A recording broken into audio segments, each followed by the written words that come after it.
Баршаңызға қайырлы күн. Сіздерге уәде етілген шпинатный торттың рецептісімен бөліскім келеді. Маған қолдау білдіріп, каналыма жазылып, лайк басуды ұмытпаңыздар.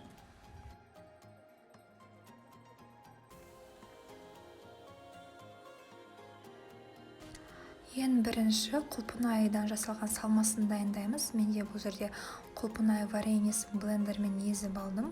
Одан кейін ішіне 2 қасық кукурузды крахмалды қосып араластырып, жай отқа қойып, қайнағанша осылай тоқтамай араластырып тұрамыз. Кішкене көбік шыққанда дайын болды деген сөз.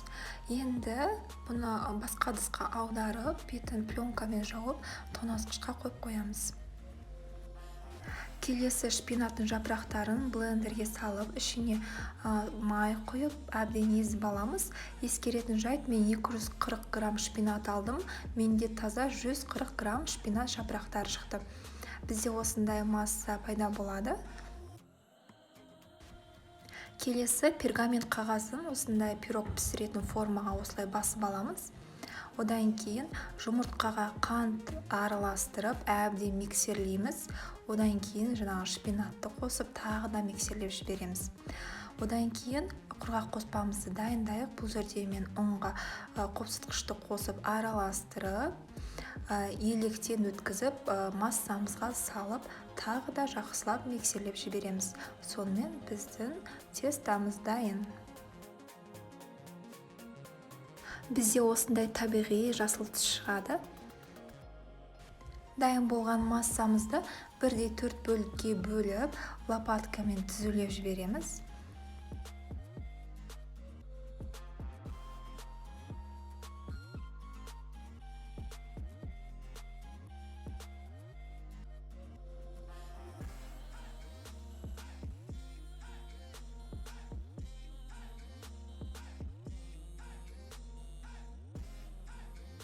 Одан кейін қызып тұрған пеште 180 градуста 7-8 минут пісіріп аламыз. Келесі креміне творожный сырға сливки құйып араластырамыз. Одан кейін сахарный пудрамызды қосамыз да барлығын жақсылап миксерлеп жібереміз. Сонымен креміміз дайын. Енді тортымызды жинаймыз. Астына кішкене крем жағып жібереміз да. Осындай формаға жинаған ыңғайлы болады. Кремімізді 1/3 бөлікке бөліп, осылай жинай береміз.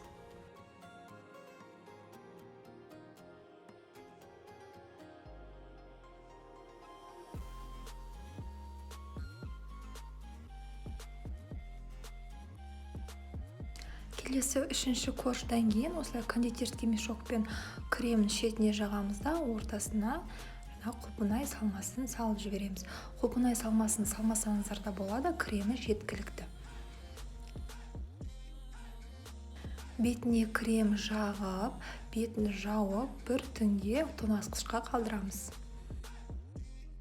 Ал енді шетіне, бетіне крем жағамыз. Мен пісірген торттың корждары 24 см, бірақ мен оны 22 дециметр етіп кесіп алдым. Қалған қалдықтарын блендермен үгітіп, қазір сол үгітіндімен сәндеп шығамыз.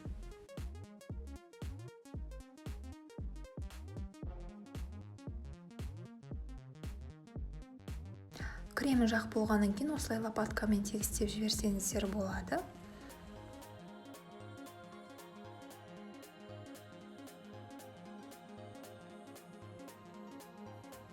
Қалауларыңызша сәндесеңіздер болады. Мен осылай ортасын ашық қалдырдым. Үстіне жеміс-жидек қойсаңыздар болады, фантазияңызға байланысты. Сонымен біздің тортымыз дайын. Міндетті түрде дайындап көріңіздер, ас болсын.